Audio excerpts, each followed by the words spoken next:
Hey guys, Metal Jesus here, and I am with Josh Hamblin, and you are one of the organizers for the Portland Retro Gaming Expo. You also have a really cool gaming store in the Portland area called SideQuest Games. Please tell the people why we are here. Well, a couple years ago, I found 100 Nintendo prototypes. And it's funny because he reached out to me, he's like, do you want to come down and take a look at this? I was like, yes I do. So I think you guys are going to love it. Let's take a look.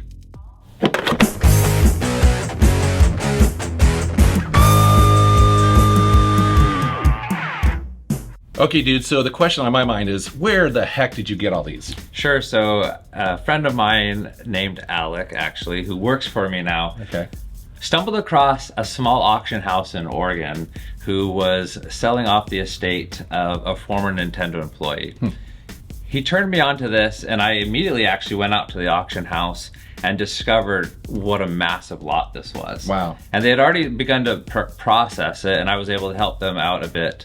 So the estate was from Stephen McKay, who was a former Nintendo employee. He had just passed away.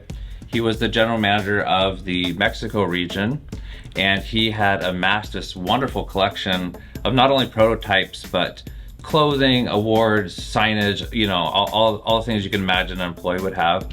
And they were just auctioning it off. And since it was actually more of an antique auction house, it wasn't really well known. And so I was able to focus in on just the prototypes that I wanted.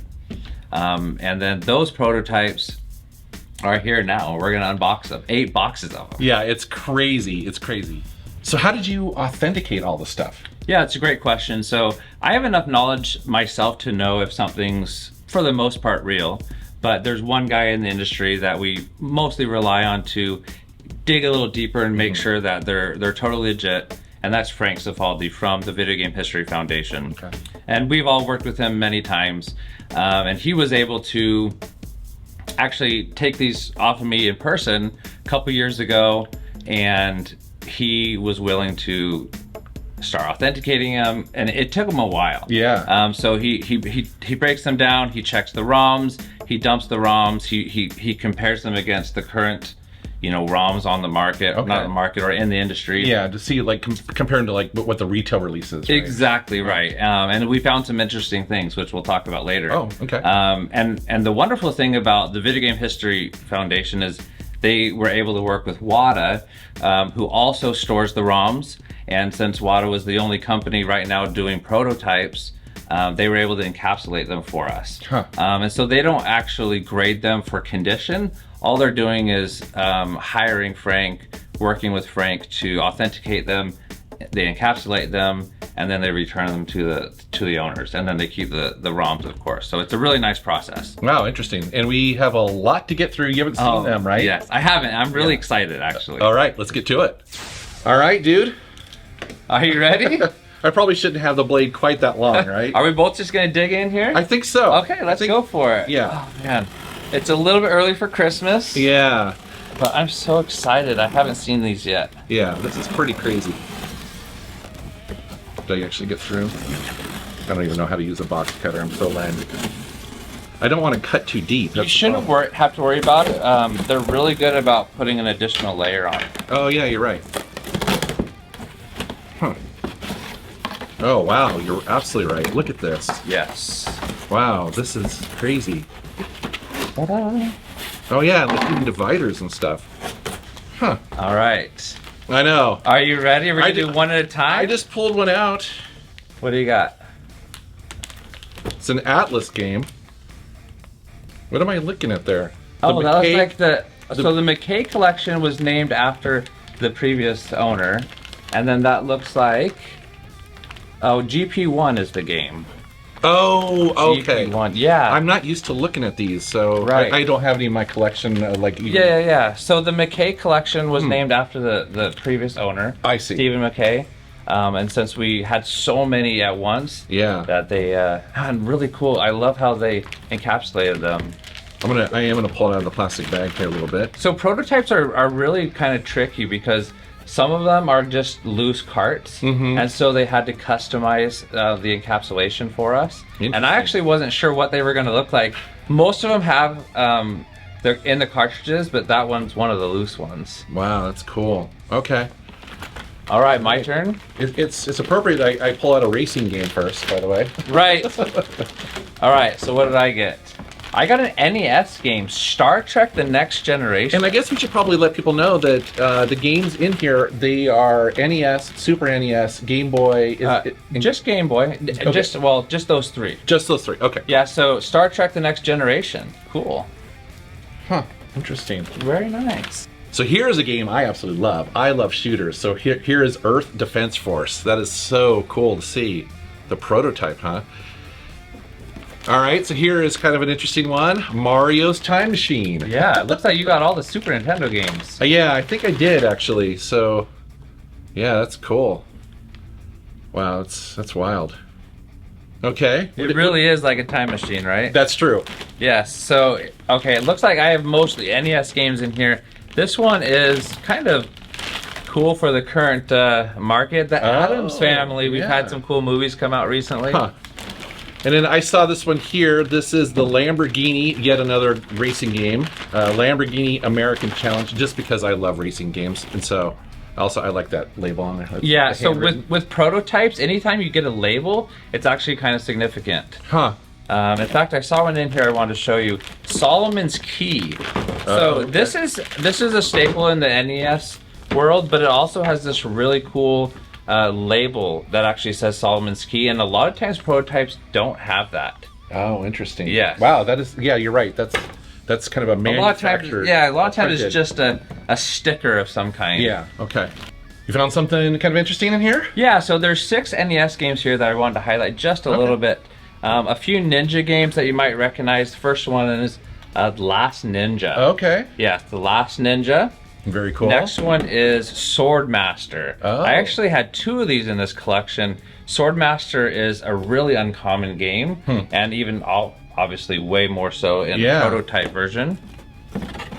And what is this one? Terra Cresta. I pulled this out. This one kind of has a really cool following, but once again, it has a really unique label that you don't see on prototypes very often, and so I really love seeing these.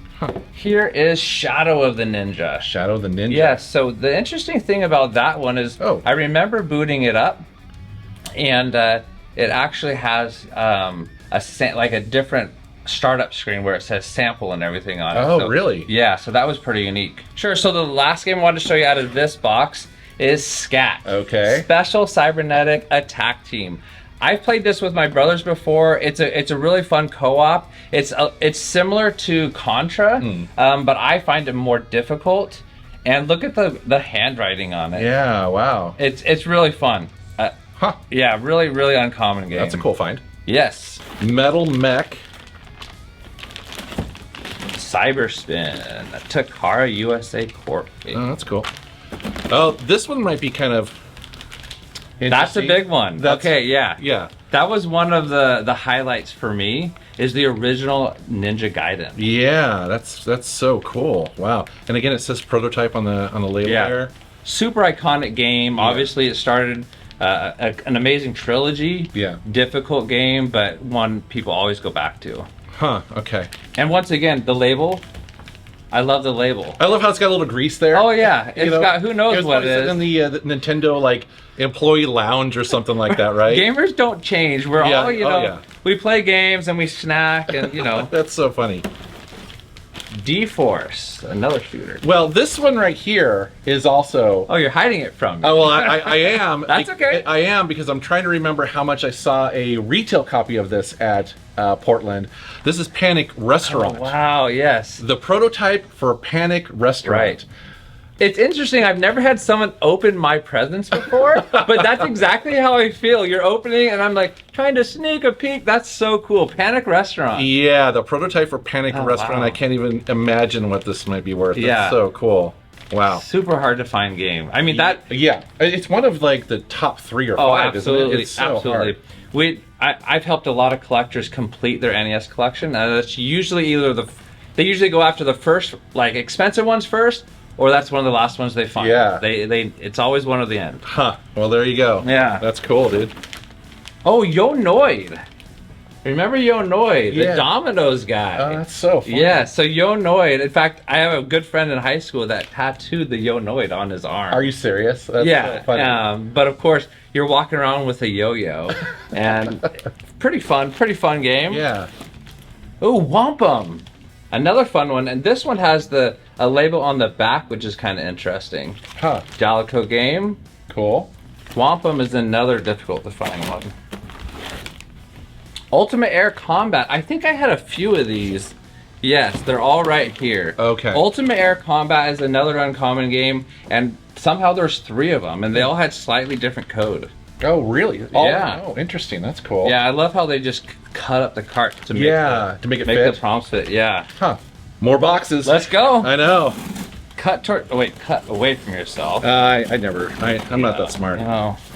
War on Wheels. Oh, that's a very interesting one. I don't think I've so. heard this. Yeah, you've had the best luck. So, War on Wheels was actually an unreleased NES game. This is only the second prototype ever to be found of it, as far as I know.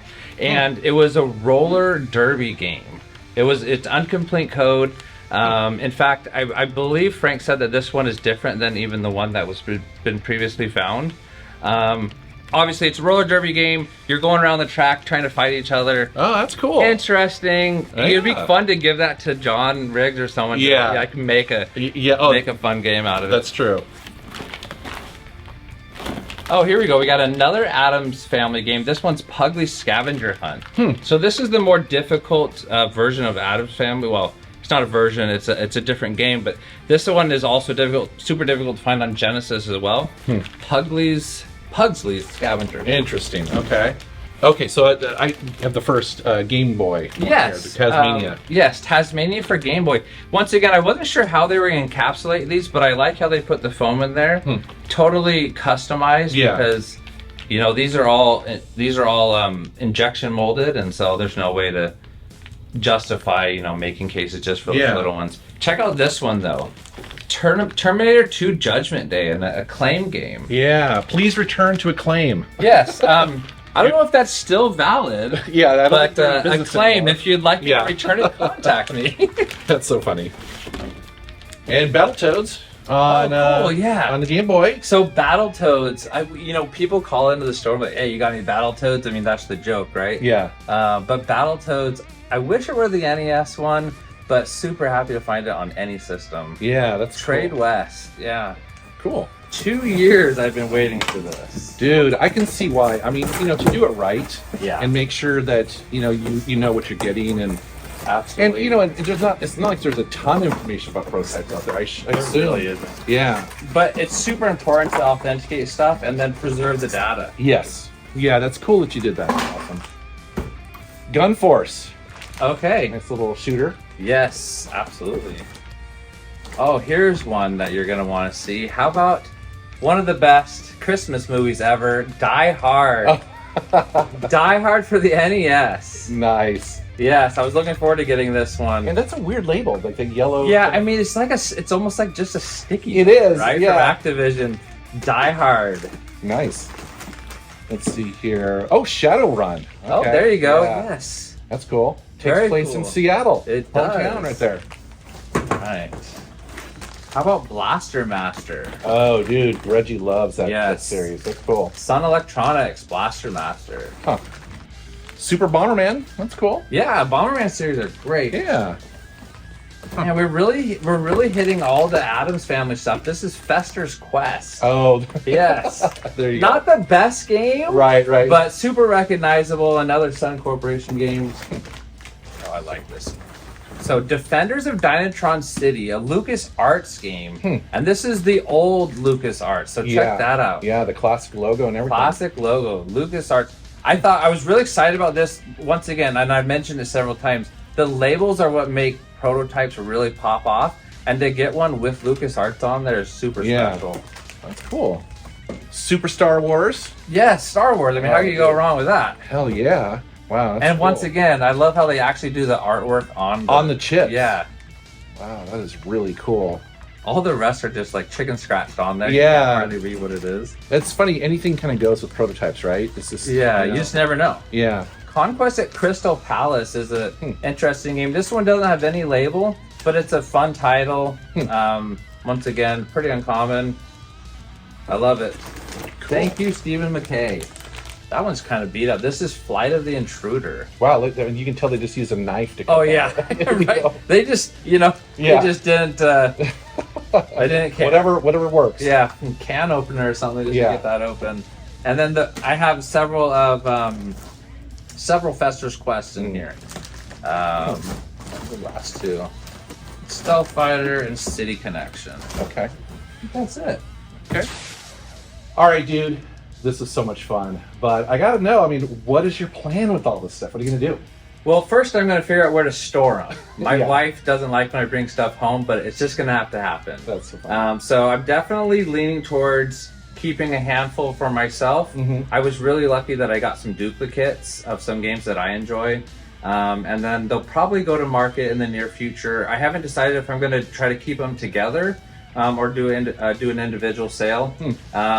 I just got them back. I had you help me open them. I'm kind of just processing everything. But definitely the idea is to get them to market in the near future, minus the few that I want to keep myself. Okay. And obviously I mentioned that you have a store in Portland. Why don't you tell the fine folks the URL for that, or where people can find you? Yeah, SideQuest Games. We're in just outside of Portland. The website is sidequestgamestore.com. And actually a lot of your guests, or I should say fans, have visited the store before, so we really appreciate it.